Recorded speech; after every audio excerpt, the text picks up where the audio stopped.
Imagina esto. Londres, 1890. Un banquero abre un cable cifrado y su cara cambia. Si esa firma cae, no cae solo un banco, se cae el precio de todo. Las luces del City parpadean. Los directores se miran y entienden una palabra sin pronunciarla. Contagio. Esa noche empieza una carrera contra el tiempo y los dos apellidos más poderosos del mundo financiero quedan frente a frente. Baring y Rothschild. ¿Quién pone el oro? ¿Quién manda de verdad cuando todos tiemblan? Antes de contar el final, déjame ponerte el tablero. Fin del siglo XIX. La globalización de la primera era, barcos de vapor, telégrafo, ferrocarriles, bonos que cruzan océanos. El dinero europeo busca rendimiento alto y lo encuentra lejos. En América del Sur, en ferrocarriles, puertos, electricidad. Argentina en concreto brilla como un diamante nuevo. Trigo, ganado, tierras baratas, inmigración en masa. Para muchos inversores de Londres, Buenos Aires suena a París con sol. Los precios suben, los préstamos van y vienen, y los banqueros que consiguen colocar esa deuda se llenan de comisiones. Nada raro, hasta que el viento cambia. El problema se cocina a fuego lento. Detrás del brillo hay desequilibrios, gasto público que se acelera, obras que dependen de nueva deuda, bancos locales que prestan a lo loco con garantías infladas. Un tipo de cambio que se sostiene más por fe que por reservas. Cuando todo sube, el riesgo parece un rumor. Cuando todos compran, vender se ve mezquino. Y ahí entra Baring Brothers, una casa histórica, prestigiosa, con apellido de mármol. Baring no solo coloca deuda, respalda emisiones, subraya su confianza con su propio nombre. El tren no solo es argentino, el riesgo también. Lo que pasa después es clásico y a la vez siempre nuevo. Suben los tipos en el centro, entra el susto en la periferia. Los proyectos tardan más en rendir, los flujos no alcanzan, los inversores se inquietan, la prensa empieza a preguntar, ¿había demasiado optimismo? El rumor se vuelve pregunta, la pregunta se vuelve decisión y la decisión viaja por cable. Vender. El dinero caliente se va más rápido de lo que llegó.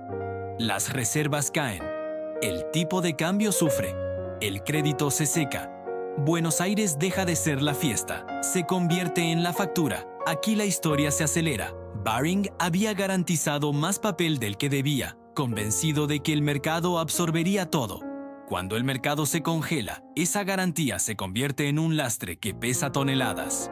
Los títulos que pensaban revender no se venden. Las obligaciones de corto plazo piden caja y la caja no aparece. De pronto, una casa que parecía invencible descubre el peor enemigo en banca: falta de liquidez con vencimientos encima. No es que no tenga activos, es que no tiene aire.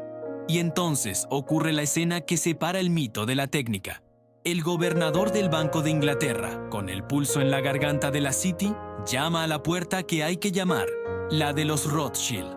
En Londres, en París, en Viena, ese apellido no es solo riqueza. Es logística de oro. Son los que pueden mover metal y, sobre todo, confianza. El plan por dentro es quirúrgico. Abrir un paraguas gigante de garantía para que Baring no caiga en dominó.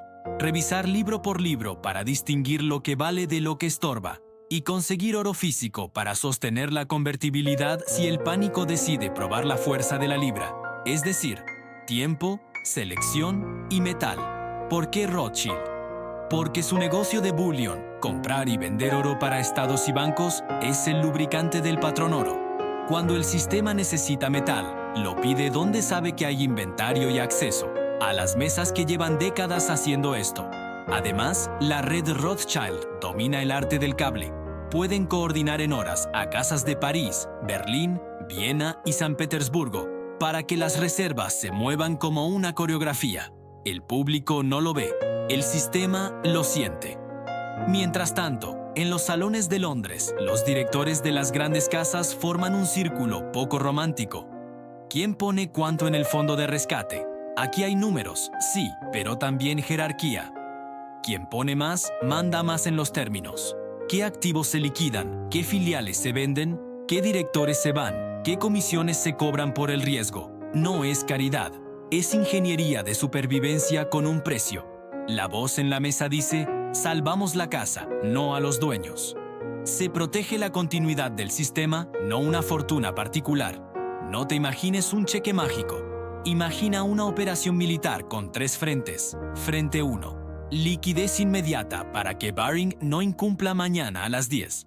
Frente 2. Cortar la hemorragia de activos malos, recomprar, canjear, reestructurar papel que nadie quiere y ponerlo en un congelador financiero hasta que aparezca un mercado. Frente 3. Reforzar las defensas del centro. Eso significa más oro en la caja del Banco de Inglaterra, líneas de contingencia con pares europeos y un mensaje claro. No se negocia la convertibilidad. Si alguien quiere probar, que traiga mucho metal y paciencia. En paralelo, Argentina vive su propio terremoto. Cambios de gobierno, ajustes, reestructuración de deuda, negociaciones duras. Los proyectos que eran promesas se vuelven caminos a medio hacer. Estaciones vacías, puertos por la mitad. Y sin embargo, incluso ahí, el pánico enseña economía real. Los ferrocarriles que sí tenían cargas siguen rodando. Las tierras que sí producían siguen vendiendo trigo. En toda crisis, la línea baja y separa espuma de cimiento. La espuma duele, el cimiento queda. Volvamos a Londres, porque la tensión no cede de un día para otro. La prensa huele sangre, los corrillos multiplican historias, los minoristas preguntan si deben retirar depósitos. El Banco de Inglaterra, que es el metrónomo del sistema, marca el ritmo con subidas de tipo para defender la libra y con mensajes coordinados. Hay respaldo, hay oro, hay plan. Ser claro, en pánico, es parte de la medicina. Una sala técnica fría vale más que 100 editoriales. Y todavía falta el gesto que cambiará los libros de historia. El rescate se logra sin cerrar bancos en cadena, sin suspender pagos generalizados y sin romper la convertibilidad. Eso, en Patrón Oro, es gimnasia de alto nivel. ¿Dónde entra el duelo del título? En la narrativa pública. Baring, una casa aristocrática y venerada, ha quedado expuesta. Rothschild, la red moderna, aparece como el prestamista de último recurso privado que sostiene la estructura a cambio de condiciones.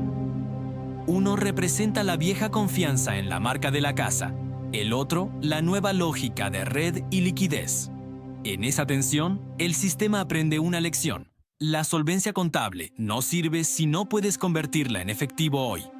La liquidez bien organizada, en cambio, puede salvar solvencias que el pánico habría destruido. Hay un momento clave, el clímax técnico, cuando se verifica lo esencial. Los pagarés que Baring debe saldar se convierten, gracias al paraguas, en deuda a más plazo. Se vende lo vendible, se aparca lo que no se puede colocar sin regalarlo, se despide a quien deba irse y la marca sobrevive. Baring, como apellido, no desaparece aquella noche, pero su aura ya no es la misma. Años después, la firma será absorbida definitivamente por otra casa. La historia registra esa fecha, pero la cicatriz viene de 1890. ¿Qué quedó para los Rothschild? No solo comisiones o prestigio, quedó algo más sutil. Se consolidó la idea de que, cuando el patrón oro cruje, hay que mirar a las mesas que mueven metal de verdad y a las instituciones que pueden coordinar sin pánico. Ese es el antecedente mental de todo lo que vendrá después. El prestamista de última instancia, la coordinación internacional, los rescates con condiciones. Los bancos centrales se harían cargo de esa tarea, pero la coreografía, el primer ensayo, se hizo aquí, en una operación privada con el reloj en contra. Déjame aterrizar esto a ideas claras, sin el humo de la época. 1. El riesgo de plazo mata más que el riesgo de precio. Baring no murió por tener activos horribles, casi murió porque no podía vender lo suficiente a tiempo para cumplir con sus pagos. La liquidez es oxígeno. 2. La garantía ajena no te compra tiempo si nadie cree que puedes pagar después. En un pánico, todos hipotecan el futuro por efectivo hoy. Quien llega con un colateral claro y los libros ordenados, ¿puede negociar? Quien llega con promesas vagas, no. 3. No hay rescate gratis. Quien coordina y pone el dinero, exige control y cambios. Y es saludable que así sea, porque la alternativa es el caos o la impunidad. 4.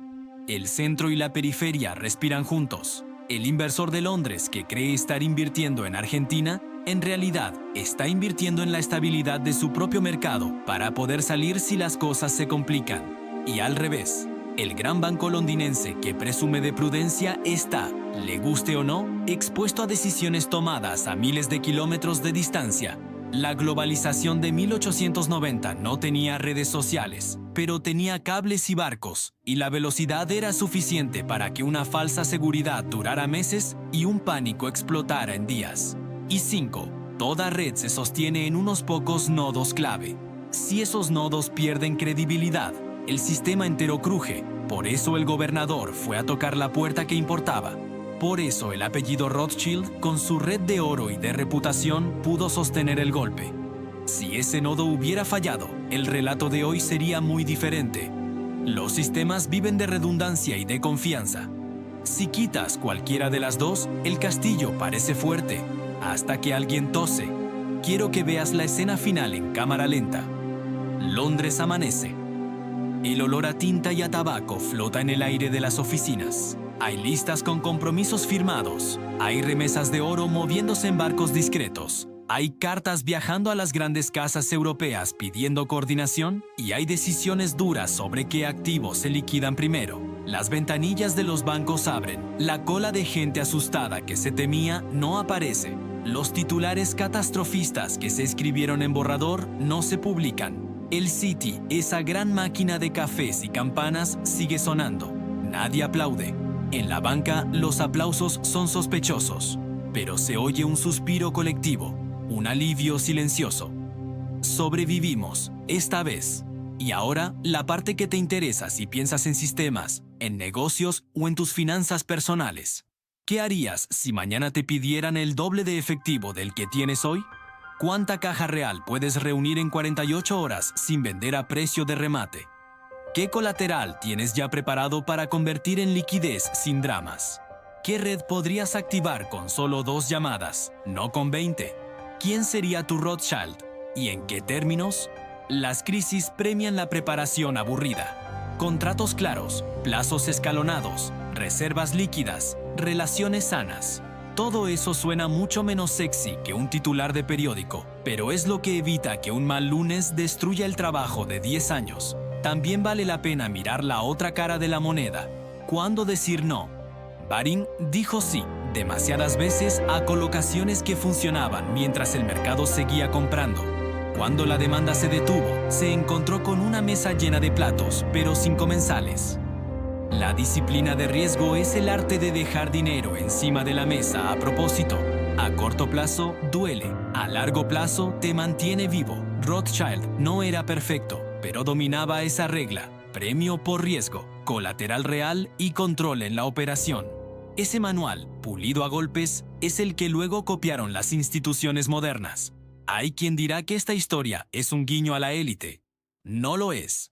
Es una explicación de por qué los sistemas que no tienen una red de seguridad destruyen valor de la forma más tonta: por falta de tiempo. El tiempo es la mercancía secreta del capitalismo. Se compra con reputación, se compra con oro, se compra con acuerdos. En 1890, una red de personas compró tiempo para todo el sistema, y ese acto evitó una ola de quiebras que habría cambiado el mapa económico del Imperio Británico y mucho más allá. Entonces, ¿quién ganó el duelo? Si lo mides en prestigio, Rothschild salió más fuerte. Si lo mides en supervivencia de marca, Baring sobrevivió herido para acabar siendo absorbido años más tarde. Pero si lo mides en la lección aprendida, ganó el sistema. El sistema aprendió que un prestamista de última instancia es una función necesaria, no una cara, y que la coordinación no es un lujo, es un salvavidas. De ese aprendizaje nacerán los comités, las reglas, las ventanas de redescuento y finalmente los bancos centrales con poder para actuar cuando el mercado se paraliza. Pero el borrador, la primera idea, se escribió en esa sala con hombres cansados, números fríos y una urgencia que se podía tocar. No me quiero ir sin darte una síntesis que puedas usar hoy mismo. Si diriges algo, un negocio, un equipo, una cartera de inversión, aplica el triángulo de 1890. 1. Liquidez preparada. No un ya veremos. Define montos, fuentes y condiciones por escrito. 2. Colateral limpio. papeles ordenados, valoraciones honestas, nada de castillos de arena. Y 3. Red confiable. Nombres y números que responden cuando el resto del mundo está desconectado. Si te faltan 2 de estos 3 puntos, no estás listo. Si tienes 2, la tercera se puede negociar. Si tienes los 3, un susto no te rompe. ¿Te estresa? Sí, pero te permite seguir adelante. Y sí, hay un punto final de carácter. El gobernador que llamó a la puerta correcta, el banquero que puso su oro cuando todo ardía, los directores que firmaron con la boca seca, todos tomaron decisiones impopulares a la hora más fea. Esa es la pieza humana que no sale en las hojas de cálculo. Sin eso, todo lo demás es solo papel. Cierro con una imagen corta. 2 sellos de lacre sobre un sobre grueso. Una firma inclinada debajo. Un baúl que se cierra con un chasquido. Un mensajero que parte en la noche. Parece poco, pero fue suficiente. A veces la historia no la cambian los grandes discursos, la cambian los recibos. Gracias por acompañarme en este viaje. Si te ha parecido interesante, suscríbete y activa las notificaciones para no perderte el próximo análisis. Nos vemos en el siguiente video.